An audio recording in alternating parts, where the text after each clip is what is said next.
Hey campers, George here, back in the man cave. Playing with some wire. Yep, back to the wire hangers again. Working on something that camp cooking with a gas stove, but not just your regular camp cooking.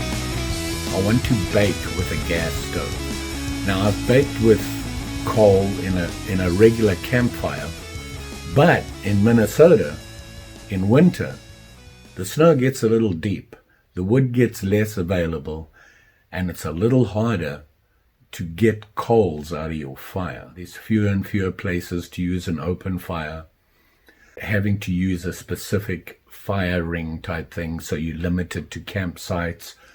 The days of wandering off into the yonder and getting a campsite is getting fewer and fewer available to you. So I wanted to be able to know that I could go anywhere and bake. And to do that, I needed a camp stove that would allow me to do that. I'm talking about modifying a one burner or something and turning it into a little baking oven. I can make myself some bread or lasagna or some sort of baked meal. And that's been my dilemma. First of all, I had to find a stove that I thought I could work with, and that took a while. I finally found one, and if you saw my last video, it was this guy here from BUlin. And I'm going to see if I can make some addition to this and bake with it. And so far, this is what I have. Let me show you what it's all about.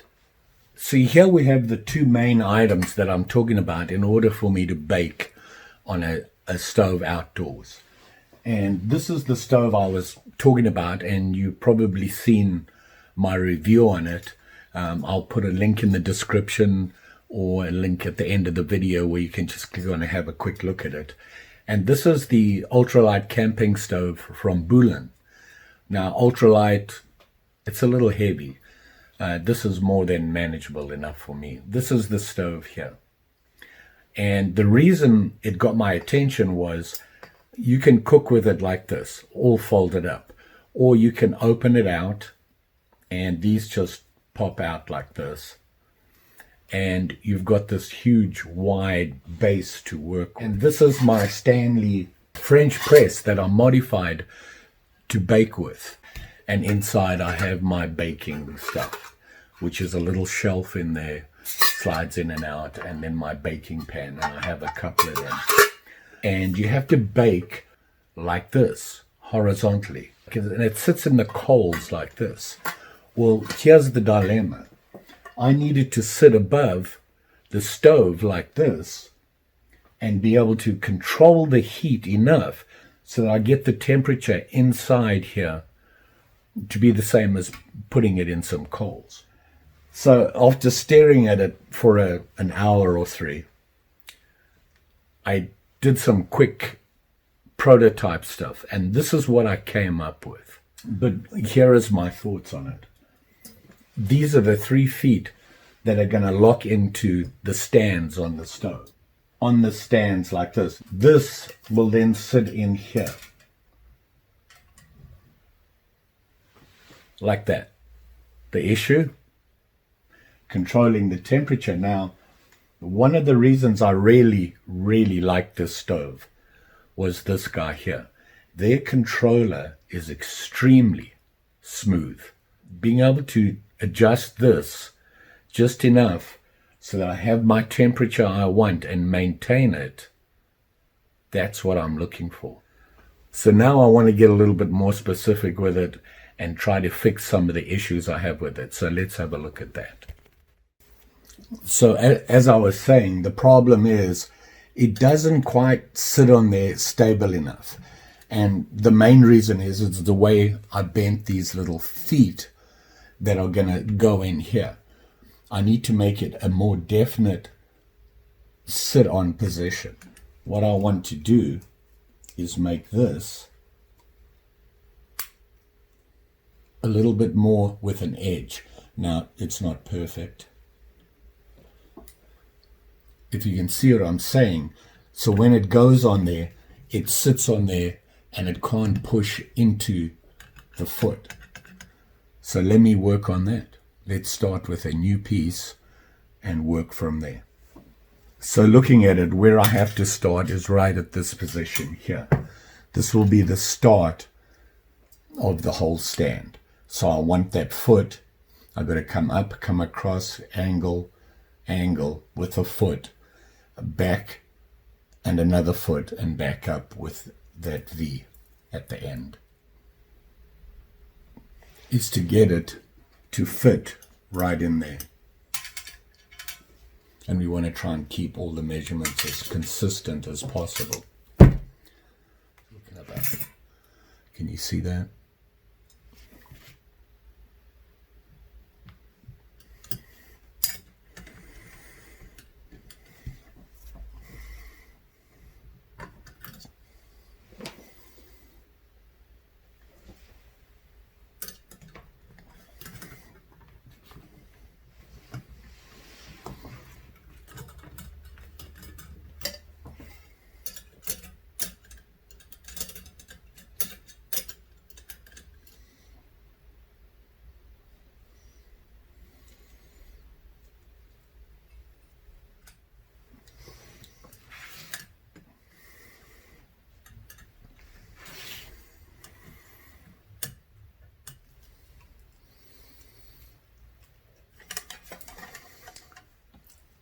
Okay, I've got this far with it.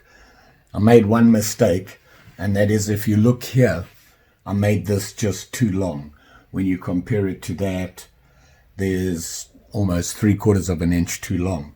So hence it's over to the side, and pushing it over to the side, I'm having to hold it with my finger. I think we're getting there.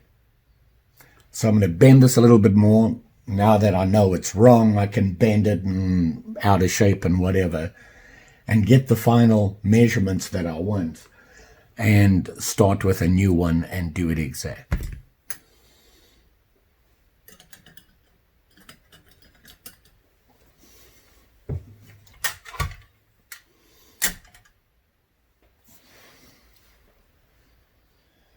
Well, we're closer.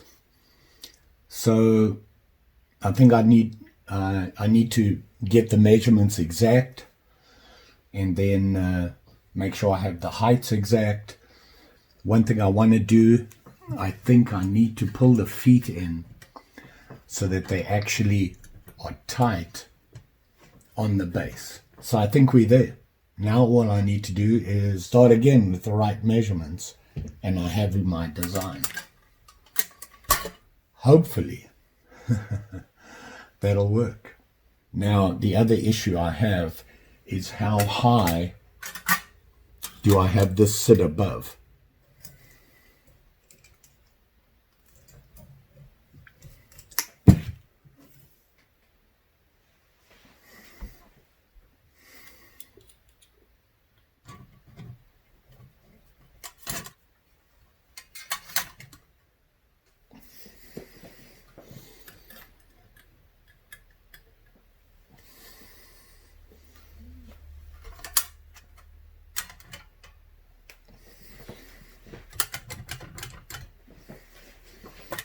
Well, I think I have a working stand for my baking system now.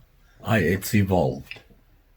This was the prototype, the next one, and then the final guy right there. And I made some modifications here to hold it in so that it wouldn't bounce. A lot more solid. It doesn't go anywhere. So putting it on the stove, I made the feet tighter on the stand. You can see it's almost wants to pop off, so that when the weight is on there, it tends to stay. It's a lot more solid, and it's a little closer to the flame more towards the middle of the oven.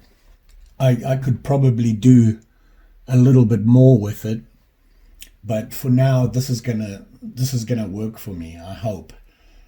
So I do want to test it. I see some baking in the future I think we should go and bake.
Well, it's been 45 minutes. Not sure if this has worked or if I had it hot enough. It doesn't feel very warm, but I had it on the minimum setting. I did turn it up a little bit, but I can smell bread though.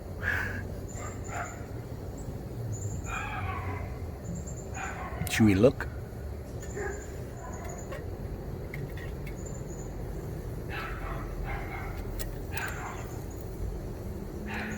Well, it's hot.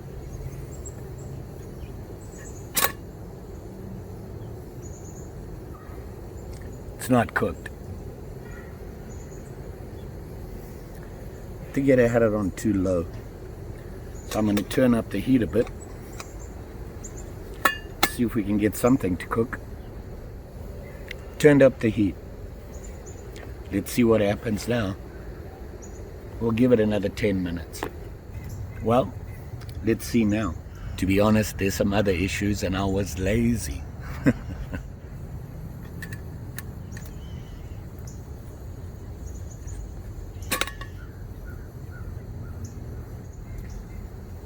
It's browner, but it hasn't risen, and that's the problem I have. I made this dough a week or two ago and put it in a refrigerator, and I think that might be the problem. But if it's cooked through and I use new dough, maybe this will work. Let's pull it out and have a look, see what's happened. You can see the dough didn't rise at all, and I think that was the problem. It has cooked on the bottom. You can hear it there, that thud. So let's cut it up.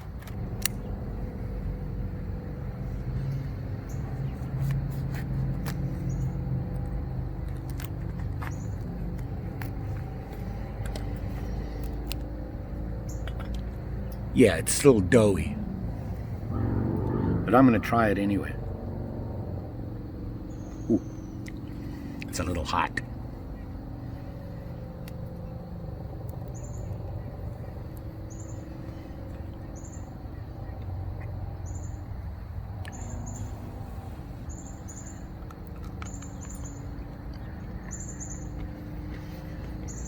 It tastes fine. It's just not really well cooked. The dough is still a little doughy. Tastes fine. I think what I have to do here, get better control of the heat. I don't think I had it hot enough in the beginning. Maybe if I put some butter or oil on the top, that'll help. More experimenting required. But I think this works. Woot! And it's actually not that bad. Unfortunately, when I went out in the back 40 to do the cooking, I was foiled by the neighborhood. All of a sudden, everybody decided to get out. One neighbor started mowing. The dog started barking. The wind picked up. What can I say? So, a couple of things learned. I have to figure out the right setting on the temperature control. The control worked fine. I just didn't set it higher. The bread didn't rise, but I suspect that was my dough. And I think that when I get that right, it'll be perfect. I think this will work. Waste not, want not.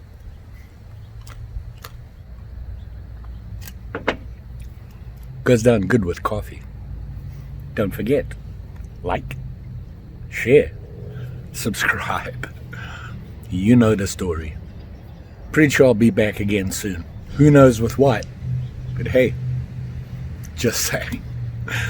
Thanks for watching.